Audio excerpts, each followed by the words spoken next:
Kamala broke it. She broke it. We will fix it. I will fix it. It'll be fixed very fast. ইমরানের মুক্তির দাবিতে বিক্ষোভে উত্তাল আবারও পাকিস্তান। বিশ্ব নন্দিত ক্রিকেট কিংবদন্তি এবং পাকিস্তানের সাবেক প্রধানমন্ত্রী ইমরান খানের মুক্তির দাবিতে বিক্ষোভে উত্তাল সারা দেশ। বিশেষ করে মার্কিন নির্বাচনে রিপাবলিকান প্রার্থী ডোনাল্ড ট্রাম্প প্রেসিডেন্ট নির্বাচিত হওয়ার পর থেকে উত্তপ্ত হয়ে উঠেছে পাকিস্তানের রাজনৈতিক অঙ্গন। এ নিয়ে বাক বিতণ্ডায় জড়িয়েছে সে দেশের মন্ত্রী ও বিরোধী নেতারা।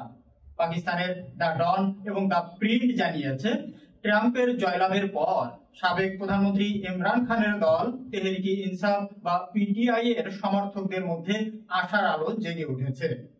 পিটিআই নেতা সৈয়দ জুলফিকার বুখারী সংবাদ মাধ্যমকে বলছেন, আমি রিপাবলিকান পার্টি নবনির্বাচিত প্রেসিডেন্ট ডোনাল্ড ট্রাম্পের মেয়ে ইভাঙ্কা এবং জামাতা জ্যারড কুশনারের সঙ্গে ইমরান খানের উপর দমনপীড়ন নিয়ে আলোচনা করব। তিনি বলেন, ইমরানের প্রতি ট্রাম্পের সফট কর্নার রয়েছে। ট্রাম্প ইমরানের কারাবাস নিয়েও গভীর উদ্বেগ প্রকাশ করেছিলেন। তবে পিটিআই এর এমন দাবি প্রত্যাখ্যান করেছে ক্ষমতাসীন মুসলিম লীগ নওয়াজ পিএমএল এর জোট। বিষয়টি পাকিস্তানের প্রতিরক্ষা ও পররাষ্ট্র বিষয়ক মুখপাত্র উড়িয়ে দিয়েছেন। ডোনাল্ড ট্রাম্পের জয়ের পর খানের এক্স হ্যান্ডেল থেকে একটি অভিনন্দন বার্তাও পোস্ট করা হয়েছিল। পোস্টে ডোনাল্ড ট্রাম্পকে ইমরানের খুব ভালো বন্ধু হিসাবে উল্লেখ করা হয়।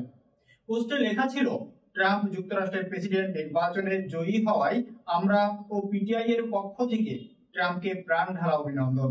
সমস্ত প্রতিকূলতার বিরুদ্ধে মার্কিন জনগণের ইচ্ছার প্রতিফলন ঘটেছে। গণতন্ত্র ও মানবাধিকারের প্রতি পরস্পরের শ্রদ্ধার ভিত্তিতে পাকিস্তান মার্কিন সম্পর্কের ক্ষেত্রে ট্রাম্প ভালো হবেন।